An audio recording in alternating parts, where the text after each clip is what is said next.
हम किसी को थैंक्स देते हैं, उसको ज्यादा थैंक्स देते हैं जितना फील भी नहीं कर रहे हैं, जिससे वो हमें और फेवर्स करे हमारी तरफ, वो भी इन्वेस्टमेंट है। हाँ, वो भी इन्वेस्टमेंट है एक तरह से। अनुग्रह जो है वो आपको इस भाव दशा से निकलता है कि आपको जितनी आपकी पात्रता है उससे ज्यादा मिला है, आप तब अनुग्रहित होते हैं। जब आप समझते हैं कि मैं इतना योग्य भी नहीं था फिर भी मुझे इतना मिल गया, तब आपके भीतर से अहोभाव सहज निकलता है। अहोभाव ऐसा नहीं है कि कोई आपको कहे कि जी आपको थैंक्स कहना ही है। जैसे आजकल तो बच्चे ऐसे दिन बन गए, thanks giving day, remembering your mother day, father day, just to express gratitude to mother और father, and that's hypocrisy also. क्योंकि एक दिन आपने माँ को स्मरण कर लिया या एक दिन पिता का स्मरण कर लिया, बहन का स्मरण कर, बाकी दिन किसके हैं? ये भी हमारे समाज की एक तरह से सामान्य समस्या है कि बहुत लोग ऐसी भाव दशा या मनोदशा मेंटेलिटी से जीते हैं कि वो सिर्फ देंगे, लेंगे नहीं। और देने का कारण सिर्फ ये है कि वो दूसरे को हीन बताना चाहते हैं और अपने को महान बताना चाहते हैं कि मैं सिर्फ देने वाला हूं, मैं देवनहार हूं, तुम लेवनहार हो।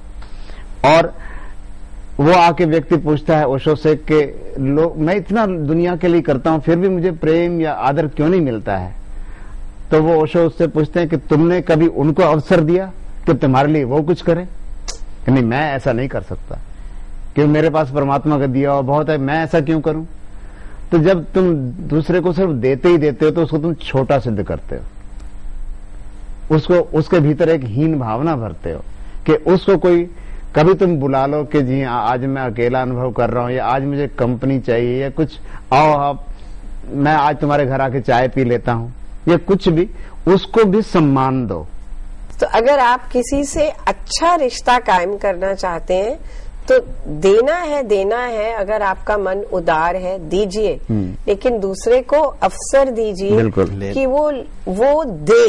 तो लेन देन जब चलेगा तो रिश्ता अच्छा बनता चला जाएगा। इसी तरह give and take, in English there has to be a give and take between friends to establish friendship, right? That's very important. और देने के पीछे अहंकार या प्रतिष्ठा पाना नहीं छिपा होना चाहिए। अगर वो प्रतिष्ठा पाना छिपा हुआ तो पाखंड हो गया देना।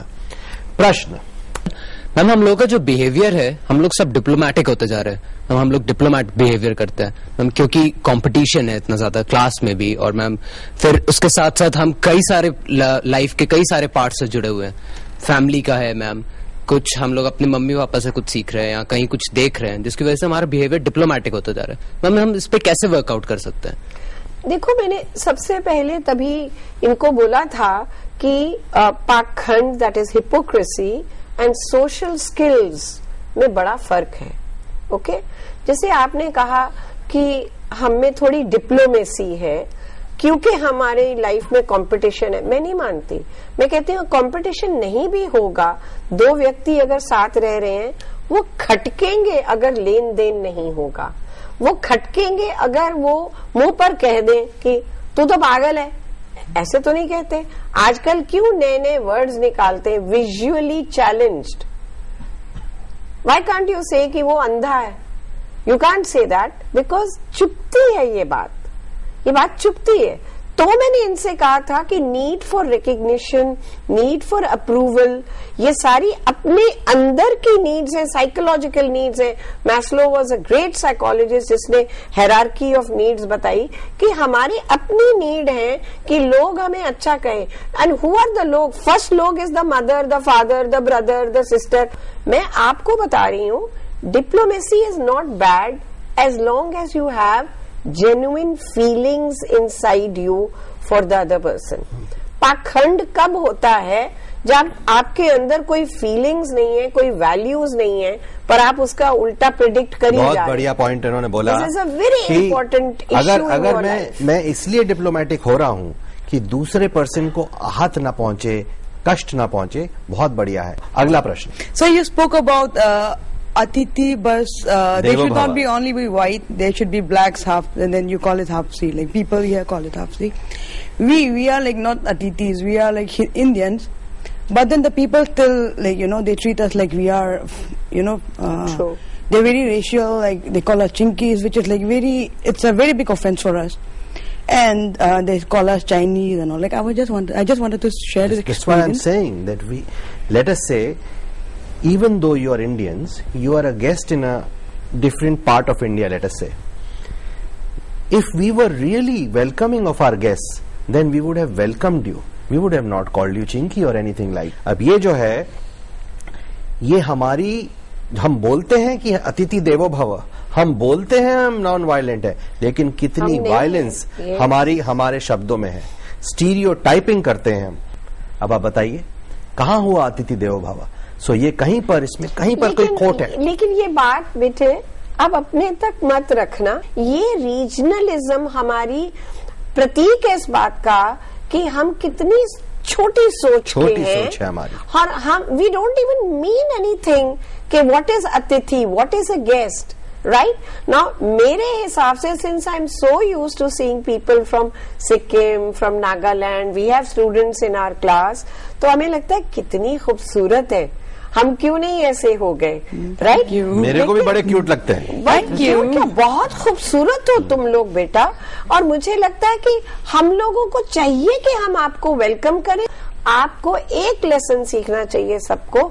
जब कोई ऐसी बात करता है जिससे आपको अंदर दुख हो रहा है, तो थोड़ा सा पाखंड करके, ये यूजफुल पाखंड है, आप उसे कहो स्माइल करके, नहीं ऐसा थोड़ी होता है, अंदर से कितनी भी चोट पहुंची हो कोई बात नहीं, कल को वो 10 बार सोचेगा कि आपको मैंने ये पूछना है कि नहीं पूछना. क्यों? क्योंकि बेसिक रूल है चिढ़ते को चिढ़ाएंगे. तुम अगर चिढ़ ही नहीं दिखाओगे, ये शो नहीं करोगे कि मैं टीज्ड फील कर रही हूं, तो नहीं होगा.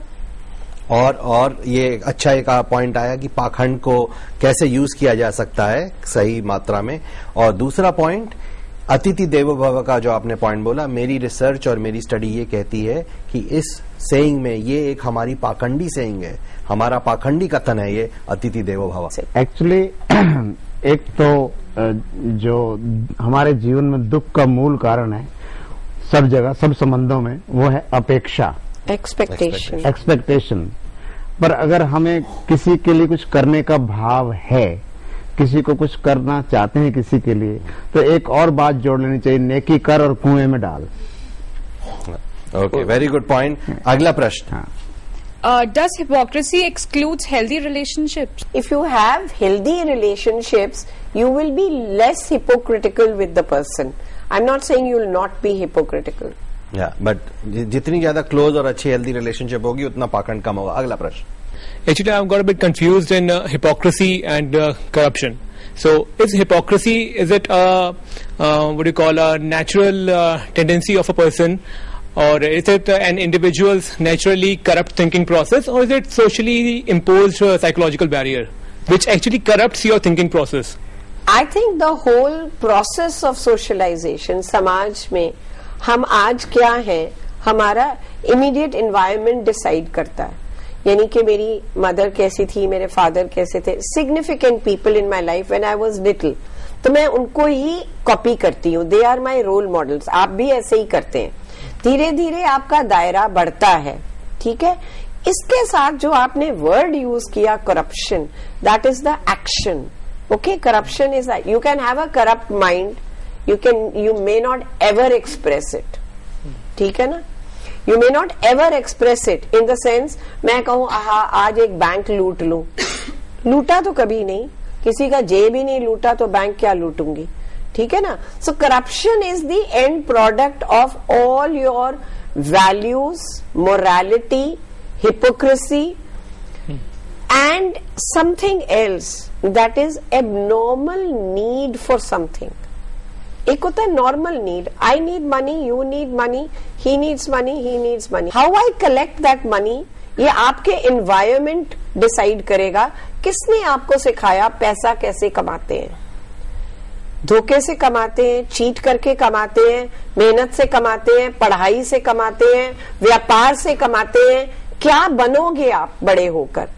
उसी में सोशल स्किल्स आएंगे, सोशल स्किल्स के साथ साथ डिप्लोमेसी आएगी. सोशल स्किल्स का जरूरी नहीं है कि आप में कम्युनिकेशन स्किल हो, बात करने का ढंग, वो आपको आना चाहिए. Hypocrisy starts becoming a component of it. even as a child. So, ma'am, in this case, are we really getting the education, or we are just getting the academic qualifications? You are taking academic qualification. जो actual education है वो तो माँ बाप देते हैं. और आपका जो hypocrisy का प्रश्न था, that whether hypocrisy and corruption are related, hypocrisy is also a kind of corruption. It is a corruption of your speech and actions to get some social favor through deception. Next प्रश्न. In the society, everybody wants to save their face. हर एक का एक ego होता है जो उसे satisfy करना होता है, और अपना फेस सेव करने के लिए एक इंसान डिप्लोमेटिक हो जाता है, और कब डिप्लोमेटिक होते होते हिपोक्रेट होता है ये समझ नहीं आता. तो my question is, where do we draw the line between diplomacy and hypocrisy? कहीं झूठ का कोई गिल्ट तो नहीं है? तकिए पे सिर रखते ही नींद आ जाती है, then be a hypocrite, you are okay. बड़े अच्छे पॉइंट्स बताए. मन शांत है, कहीं झूठ तो नहीं, अंदर तंग कर रहा, हाँ, कहीं गिल्ट तो नहीं फील कर रहा हूं, और कहीं शांति साइलेंस से उत्तर दे सकता था क्या. बड़े अच्छे आपने पॉइंट्स बोले कि हिपोक्रेसी और टैक्ट के बीच में जो दायरा है और जो लाइन है वो हमें 3 चीजों से पता चलती है. गिल्ट तो नहीं है, मन शांत है, झूठ तो नहीं बोला. अगर यही 3 चीजें याद रखेंगे तो पाखंड में, हमारे पर्सनल व्यवहार में काफी कमी आएगी. अगले हफ्ते तक विदा लेते हैं, तब तक के लिए जय हिंद. बड़ी है बेपरवाह हमारी चाल है, हम में से क्यों है आज खड़ा